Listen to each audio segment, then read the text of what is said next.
Oh, g'day all again. This will be a bit of a different video than what you normally see with me so far. And right now it's just cleaning some sockets because bloody mud wasps have decided to practically invade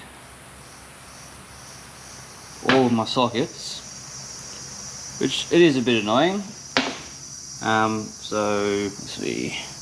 Yeah, so you see most of these sockets here have all got some kind of nests in them, even the extensions. Not sure if you can see that very well or not, but that's a mud wasp nest. So I will be breaking the nests and using some wire wheels and some wire brushes to bust them out. Probably not the most exciting thing in the world, but hey, it's got to be done because I can't do any real work when they're like this.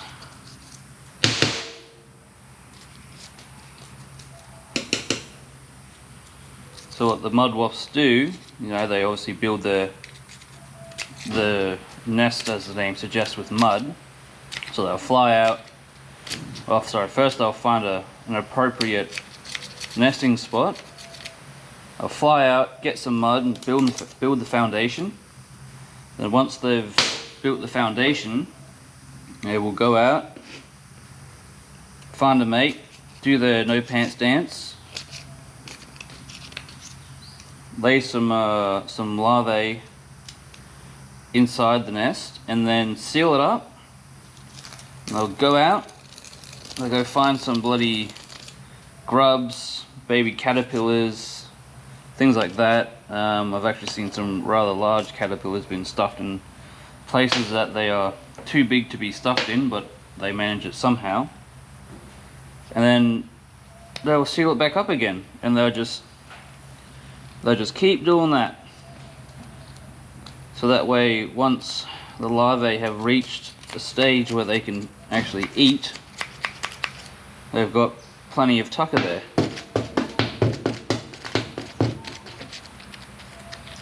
So for the first part, I'll just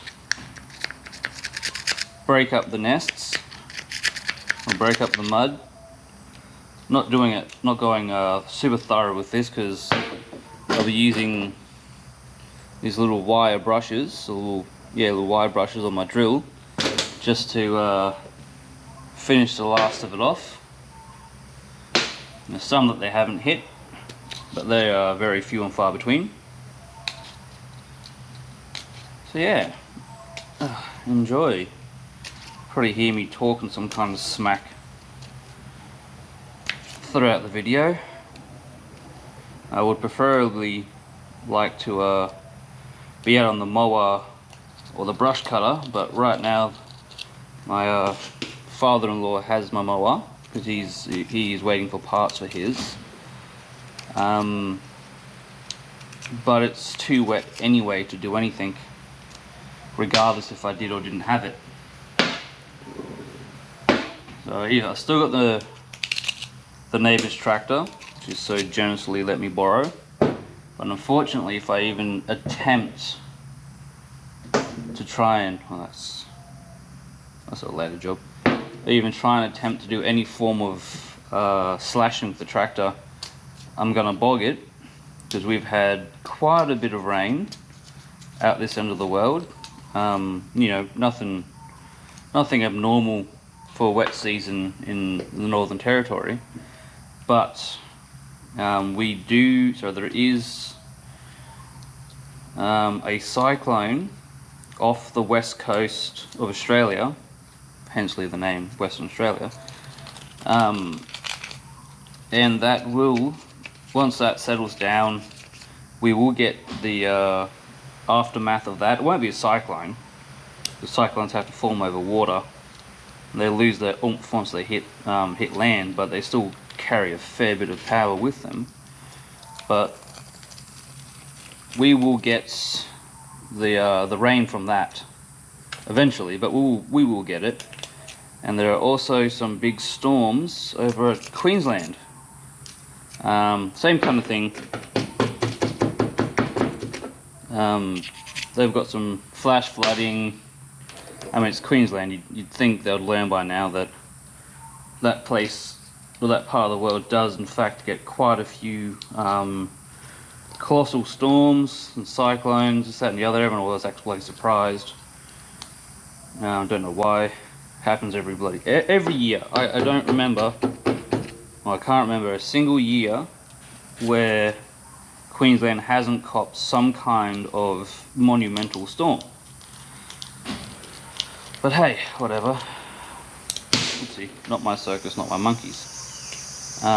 But we will get, again, the rain from that. It'll cross over eventually, and it'll make the monsoon that we're currently in even more monsoonier. Yes, I know it's not a word, but deal with it. And it's just going to make it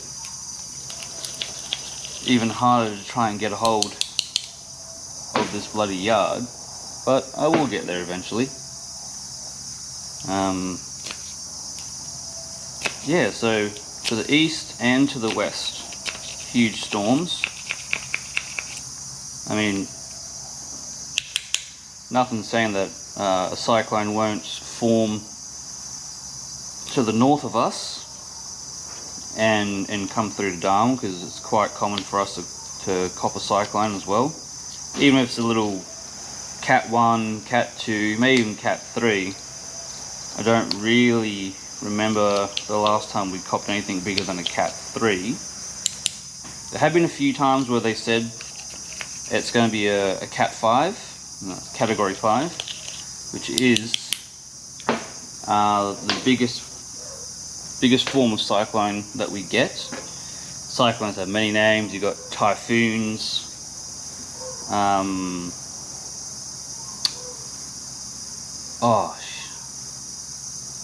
you know what? I'm having a brain fart.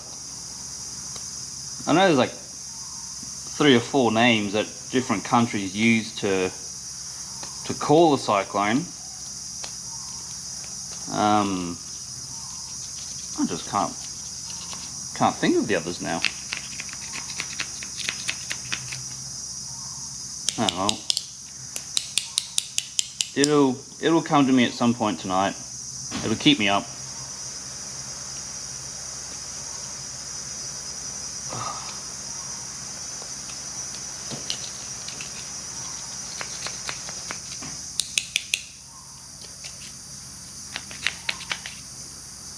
Yeah.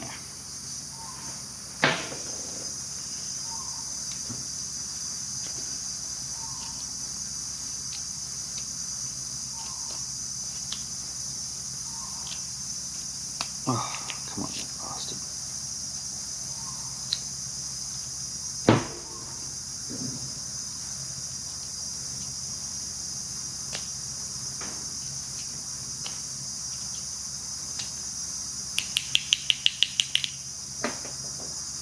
This is an old one.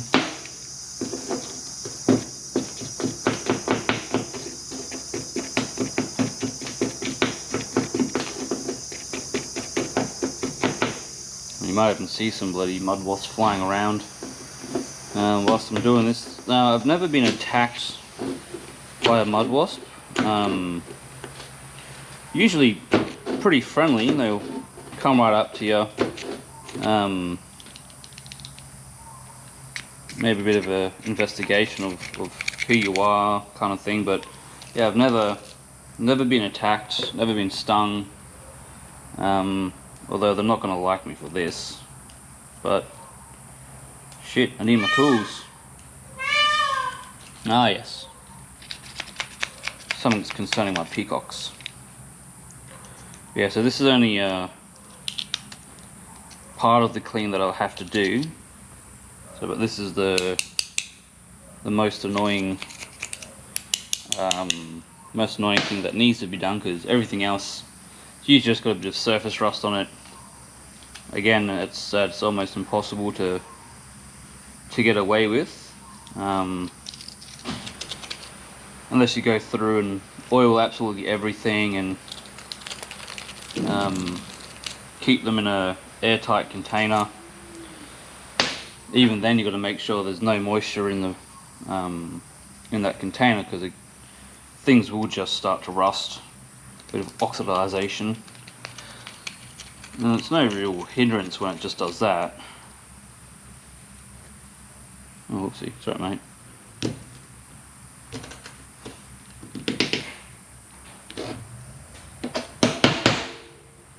Nice, son of a bitch.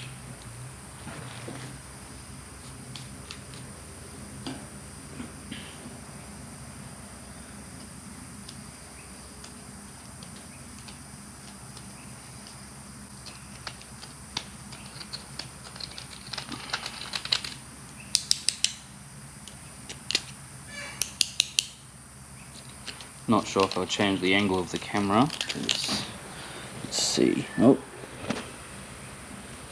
you still get a decent view.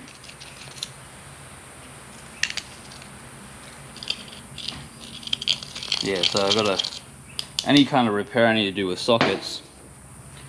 Like I do have a toolkit or toolbox in the car, the old multi-purpose tractor, but I don't want to have to keep going to and from the car or ripping the toolbox out, potentially losing parts or just being forgetful and leaving certain parts out, or so certain tools out I should say, because Murphy's Law, the second I need it, I'll accidentally leave it.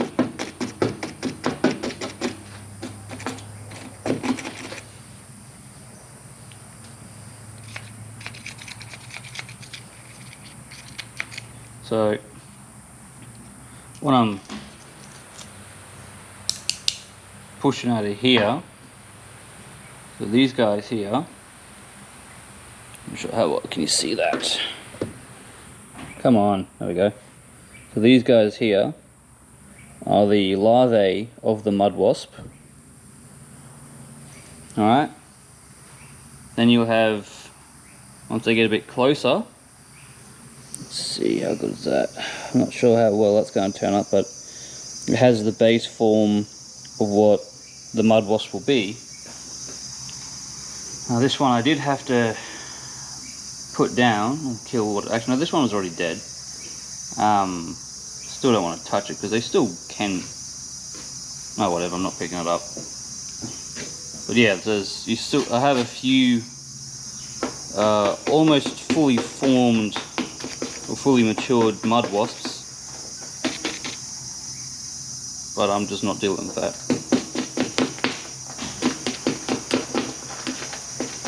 The whole shed's full of these bloody nests.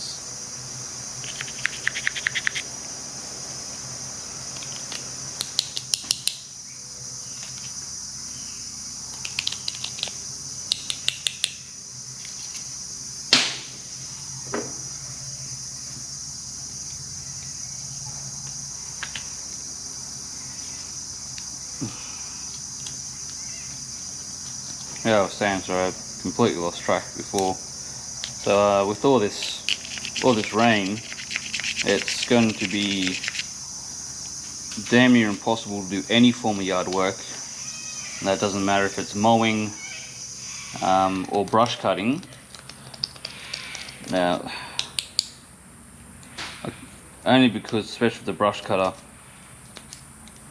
if it's just a little bit damp, I can deal with it. The brush cutter can deal with it. It's a commercial grade brush cutter. But if it's wet like it is now, it puts too much strain on the machine. The machine struggles, can't cut properly, can't do what it needs to do.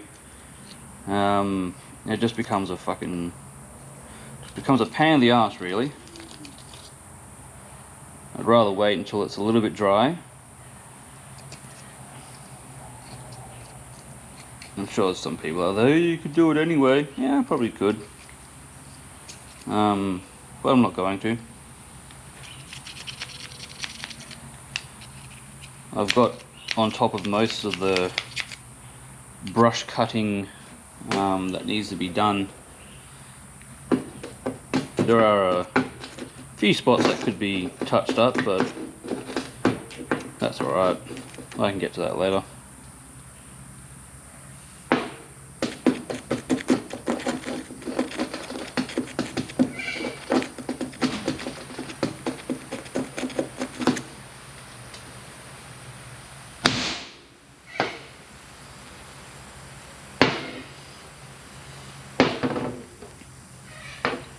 Oh, there's a few here that actually I won't need to touch, which is phenomenal. So that's only a little bit. Still got most of these guys here. Like I said, the extensions, they're all caked up. And in the near future, I've got to do some repairs and a service to a VW Golf. That's not going to be too hard, but definitely be hard without these sockets. They're needed. And there's a Jag out the back, which if you've watched any of the brush cutting or mowing videos, especially when I'm around the shed, around the back of the shed, you'll see it.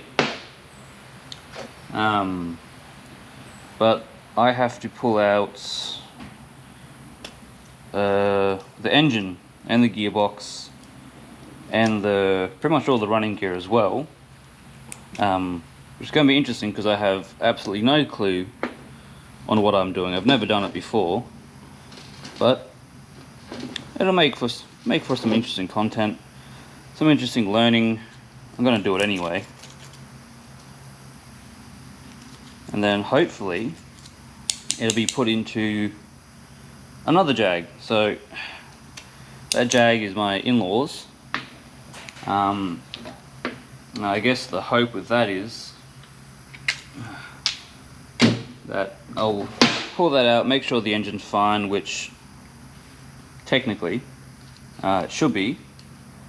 Yeah, make sure everything's fine with it, which I'm perfectly capable of that at least. And then pull the V6 out of the current one he's got, and then if all goes well, put the V8 in it. Running gear, pretty sure that's a manual transmission as well. Yeah, it'll be a cool little project. I mean, even if I just pull it out and he does, if someone wants to buy it off him, then well, that's his business, and it doesn't really bother me at the end of the day. That's what will be done.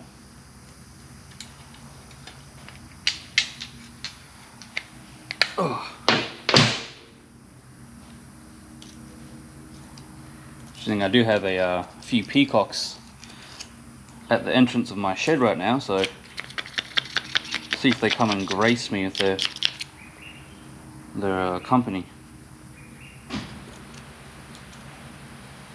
I mean, they're only a few meters away as it is. I'm sure if I throw these grubs on the ground though, they'll be a lot friendlier. In fact, I might even be their best friend after that one.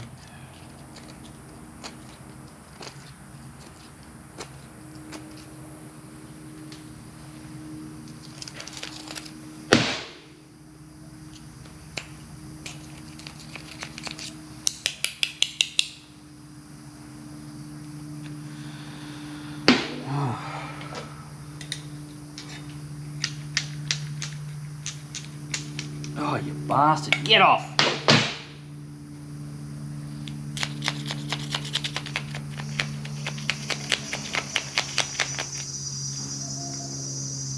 Of course, the added bonus of it being so wet and hot at the same time is even when it's cold, or when it's monsoony, it's still pretty bloody warm, that it is still humid. And it sucks. But I'd rather be hot than cold.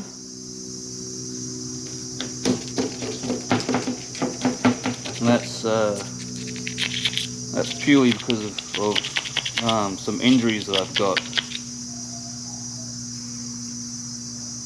We all know once you've got a few injuries, the cold is not your friend. So I lived up here for many years, got injured, then I had to fly down to New South Wales to get my surgery because there was no one up in Darwin that could actually do it. So, you know, did that, no worries. Unfortunately for me, my surgeries failed. They were able to relieve some of the problems, but they weren't able to fix them, which ended up causing me to lose my job.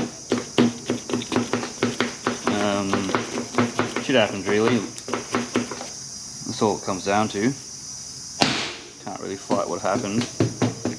But yeah, so the injuries that I have got, the first lot of injury is called anterior bilateral compartment syndrome. So what that is it's the membrane that coats or covers, surrounds, whatever you want to say, the muscles on my shins. What they're supposed to do is expand and contract with muscles. So say early in the morning, you know, they're fully relaxed, no worries whatsoever. The second I started doing any kind of activities, which my job was extremely physical, the muscle would swell up like it would because of blood flow and all that other kind of stuff. But that would cause me pain because what would happen is that blood would go in, muscles would start to fill up and swell out, but the membrane that coats the muscle itself or surrounds it wasn't expanding. So it's constantly, you know, pumping up, and the membrane is constantly staying tight, and that caused me some excruciating pain. Probably some of the worst pain I've ever felt, and it sucked pretty bad. So what happened was that, you know, it was back and forth from doctor to physio, and they're like, oh, it's just shin splints, you'll be fine. Don't do much physical activity for X amount of time. So that went on for about a year. You know, constantly trying to sort it out, but progressively got worse and worse and worse. And then one day just collapsed, went to do some exercises at work, and then boom, that was it. Legs gave out from underneath me. Some of the worst pain ever. Couldn't support my own body weight. My legs were absolutely in excruciating pain. Even just the clothes resting against my legs was enough to put me down. I went to the doctor straight away. Went to the physio, and it was a new physio because usually I just saw the same one, but I had a different one this time, and that's when she's picked up saying it's compartment syndrome. Now, that wasn't really well known what that was. Not a lot of people had heard about it at the time. What's that? So yeah, they sent me off to a specialist, did some checks to see how bad the pressure was, and how they tested it was, you know, how do I even word this? They shoved a giant needle from the top of my shin, just below my knee, all the way down close to my ankle, and they measured the pressure then. They're like, oh, yeah, see what it's like resting, which was still really, really high when it should have been nothing because I hadn't done anything physical that day, but because of the condition, that's just what happens. And they said, all right, now it's time to like stand on your tippy toes a few times and do a few leg exercises to see what these pressures are at, Now the fella I saw was one of the country's leading specialists at the time. I'm not sure if he's still doing it or not, but at the time for this particular condition. He told me, it's not the highest he's ever seen, but it's definitely probably top 3 or top 5. I think I may have only been about 23, 24 at the time as well. It's definitely something that I should not have been experiencing at that age. Anyway, so did the surgery, which is called a tibia fasciotomy. What they do is they slit the membrane, so at the front of the shin they do a keyhole surgery. They slit the membrane and then they take a slither out of it, and that's it. They pretty much that also releases the pressure. But that slither that they take out, the hope is that once it heals, it has that little bit of extra stretch to it because of that new heel, and that's supposed to fix the problem. So I was like, okay, got that.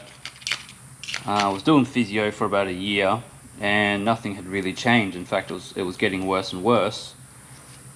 And then went back to the physio after having an examination, and they're like, look, we think there might be a second condition that you've developed because of all this. I was like, okay, well then lay it on me. What's the go? And the second condition that they diagnosed me with, which was then later confirmed with more testing, was popliteal neuroentrapment syndrome. And it was on both my calf muscles. So what that is the involuntarily flexing of my calf muscles. So, again, wake up, they'll be fully relaxed, or as much as they can be, because I haven't done anything. The first step that I would take would be enough for that muscle, to start doing what it does normally, well, I guess in this case abnormally, and that is flexing. It's constantly flexing, and it's not a case of, standing tippy toes, calf muscles flex up, stand back, you go flat-footed, and they relax. No, this just constantly stayed flexed, tensioned. And unfortunately, because it had been so long that I had had this condition and it had taken so long to actually diagnose me with it, it was pretty bad. So again, had to fly down to Sydney to get some testing done, and they were a lot more urgent about it this time than previously, so obviously meant that something was wrong. And then they told me, so loaded me up with some kind of dye, did some scans, CTs, all that stuff. And what they said to me was that because of how long it had gone for, the nerves, the arteries, and the veins on both legs had been forced to the outermost parts of my inner calf muscle, which was obviously dangerous and not supposed to happen. So they're like, alright, sweet, we're going to put you under the knife, and the procedure will be that we're going to cut through on both legs, we're going to cut through both inner calf muscles, and then we're going to cut through your nerves, your arteries, and your veins, and then we're going to cut all the way down the back of your leg. Again, all this is keyhole surgery, so there's no giant zipper scars. And then they're going to reposition everything, so put it back to where it's supposed to be. Like, oh, okay, sweet, no worries, let's have at it. So they did that, and unfortunately, because this was supposed to, fix the problem, but it definitely didn't. Neither of the surgeries for my two conditions fixed any problems whatsoever. So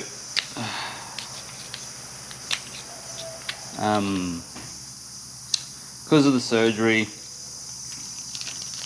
when they cut through the nerves, obviously they try and reattach the nerves. A lot of them didn't connect properly. Some of them didn't connect at all. So I have severe nerve damage in both legs, from below the kneecaps.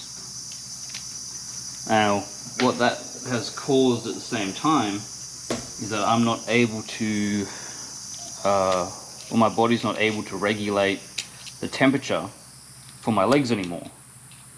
And this is the same thing that paraplegics and quadriplegics have, that because the nerve damage doesn't allow, obviously, proper sensation to be felt, so it can't help cool you down when it needs to be cooled down, or help warm you up when you need to be warmed up, which is why I like the heat so much. Because when I was living down there for a little while, and to me it was freezing. I'm used to 35+ degree days. But what would happen is that the cold blood would rush from my legs up to my heart, and then it would cause me to jitter. It's like, uncontrollably shake, like I'm shivering, I'm freezing. And it was very hard to get me to stop shivering at all. So at the end of the day, I made a decision that move back to the warm climate, because then that takes that out of the way, but it also goes the opposite direction. Because it's so hot up here all the time, I can't tell when my legs are overheating. So I sweat a lot. And I still have bad blood flow. So before the surgery, the arteries in my right calf muscle were crushed 95% under full tension, and by lunchtime I was at full tension regardless of what I was doing, and that's just from walking around. That's not from no exertion whatsoever, sometimes even earlier. So yeah, the arteries in my right leg, right calf, were crushed 95%, and my left was 90%. Then the vasculatory system, the veins in my right leg, were crushed 90%, and on my left was 85%. So they said, anyway. So the word amputation was thrown around a little bit. The possibility of that happening was very real for me, if they didn't get a hold of it or get on top of it quick smart. But still have blood flow issues. That's something I'm just going to have to deal with. My inner calf muscles on both legs have atrophy. So that's why sometimes if you watch any of my leg workouts, especially the one I've just posted up, the most recent one, you'll see me towards the end of the video doing seated calf raises, which is me trying to, grow them back. You'll see both legs on inner calf muscles twitching like crazy, and that's just really bad nerve connections between my muscle and all the nerves. But I have been told that they will stay like that from now on, and the goal is to not let them get any smaller. I've been trying to grow them back now, maybe mid 2016, 2017. But yeah, so I've been told that they're not coming back, but I'm still going to try. Still going to give it a red hot poke and see what happens by the end of the day. But yeah, But unfortunately as well, because my calf muscles are gone and only my outer ones remain, really, that causes my feet to be pulled to the side. So it's comfortable for me to stand duck-toed, and that's only because the calf muscles inadvertently pull it to one side. Now that obviously messes with my ankle, and then that messes with my knees because of how everything works. I have to constantly readjust how I'm standing because it always hurts. And then from there, it goes from my knees, goes up to my hips because everything is getting turned out, so like that. That therefore messes with my hips, that messes with my lower spine. I actually have lower spine nerve damage as well. So yeah, fun times. Well, that's the digging out of the mud wasps from all the sockets. So give me a hot minute, I'll be back and I'll start cleaning them out with the drill.